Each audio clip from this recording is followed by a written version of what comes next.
Hello, I'm Larson Halleck, and today we're going to be learning some music theory. In the book I wrote, I emphasize that scales are a vital necessity for the composer. So the novice might be asking, what is a scale? In music theory, a scale is any set of musical notes arranged by their fundamental pitch. Almost all scales have the same notes going up the scale as they do going back down. However, this is not always the case, and we'll find that out in the future. The distance between notes of a scale can either be a semitone or a whole tone, and the amount of semi or whole tones determines what category a scale is in. An individual scale is determined by its tone intervals in the first note, also known as the tonic note. Now this seems like a bunch of academic jargon, so how is this relevant to the career of the musician, or better yet, the composer? Most of the melody and harmony of any given song is built using the notes of a single scale, conveniently represented on the musical staff with a key signature. Whatever scale you choose will affect, if not completely alter, your song. Do you want your song to sound happy or sad? There's scales for that. Do you want your song to take on an ethnic sound, to sound like a type of musical genre? There are many scales for all of those. And I discussed this previously in the last music video.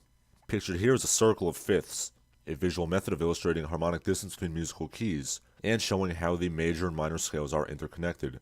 But that's just a mere fraction of what I'll be teaching you. A phrase you will often see in music theory is mode. Many amateur musicians will then ask, what is mode, and how does it relate to my work? Mode is essentially interchangeable with scale in music theory, the main difference being that mode is more of a term used in stylistic application. Something like, I'm writing in the key of G, Ionian mode. In older works, you will see the term tonos or tonary, relating to the ancient Greek music theory tradition and the church scholars that revived it in the Middle Ages, respectively. But since most of you are not looking at medieval sheet music, I don't think this is going to be very important. Alternatively, mode can be used numerically, taken from a given note in a scale. To cite an example of this, the double harmonic scale is stated to be in the fifth mode of the Hungarian minor scale. What that means is that if you take a Hungarian minor scale in the key of C, that scale has three particular accidentals. If you start a G scale playing those same accidentals as the Hungarian minor scale, you would be playing the G double harmonic scale. Now personally, I don't really like the cycle of fifths all that much. I just bring it up to tell you that music theory does not exist in a bubble, and many scales are related to each other in one way or another. You'll probably find this out as you compose an experiment on your own. And so, without further ado, let us go over the simplest scale in terms of formula, and that is the chromatic scale. A chromatic scale is a music scale comprised entirely of semitones. To put it simply, you play every single note between the tonic and the octave, as you can see here. From C to C, there are 12 different tones. The formula of repeated semitone ascensions and descensions is the formula of the chromatic scale. What's in a name? The word chromatic comes from the Greek chroma, or color.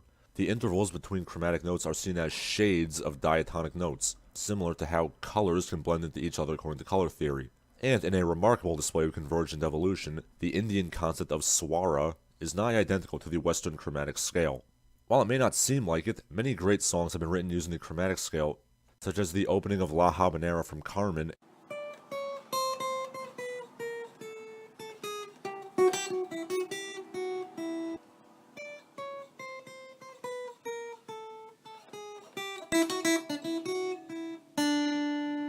and All Through the Night by the famous American composer Cole Porter. The chromatic scale is the simplest scale to formulate, but it is not the most commonly used scale.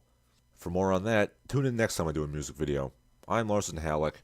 Compose on. And now, a word from our sponsors. Hello, are you a fan of Larson Halleck and the Barbaric Gentleman? Of course you are, otherwise you wouldn't be watching. Would you like to help the channel grow?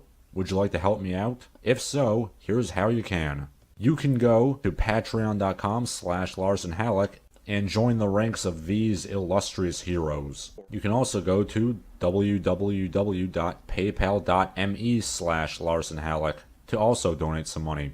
You can also buy my book. The Patreon, the PayPal, and the link to my book are all found in the video description.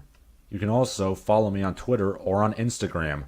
I no longer advertise my Gab because Gab sucks. Otherwise, enjoy, keep watching the videos, and spread the word.